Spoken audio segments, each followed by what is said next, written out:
एक बार की बात है, एक गांव में गुरुजी आए हुए थे।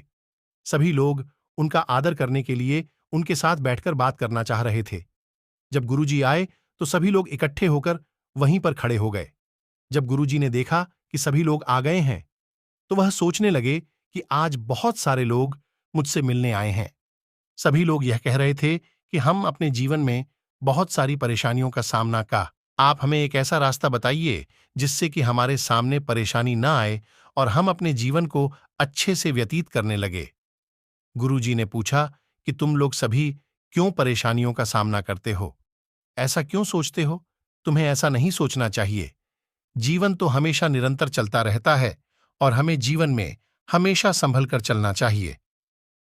तभी एक आदमी बोला है कि आप हमें यह बताइए कि हमें जीवन में परेशानियों से कैसे मुक्ति मिल सकती है।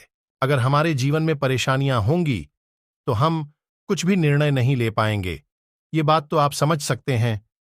गुरुजी ने कहा कि तुम्हें यह नहीं सोचना चाहिए कि परेशानियां क्या हैं, परेशानियां कहां से आती हैं। सभी यह अगर सोचते रहेंगे तो हमेशा यही लगेगा कि परेशानियां हमें हमेशा रहती हैं। गुरुजी ने कहा कि जब लोग परेशान होते हैं तो वह इधर उधर घूमने लगते और बहुत सारी परेशानियों को समझने की बजाय वह उनसे भागना शुरू कर देते हैं, जिसे कि परेशानियां बढ़ती रहती हों। जीवन बहुत ही कठिनाई से गुजरता है, जबकि हमें ऐसा नहीं करना चाहिए। जीवन में परेशानियां तो आती रहती हैं, हमें उनका सामना करके आगे बढ़ना चाहिए। अगर हम उनके बारे में सोचते रहेंगे तो कोई भी काम नहीं कर पाएंगे। तभी एक आदमी खड़ा हुआ और पूछने लगा कि गुरुजी, आपके सामने परेशानियां नहीं आती क्योंकि आप बहुत ही ज्ञानी हैं। हम लोग इतना ज्ञान कहां से लाएंगे जिससे कि हम अपनी परेशानियों को दूर कर सकें? गुरुजी ने कहा कि तुम्हें ऐसा नहीं सोचना चाहिए।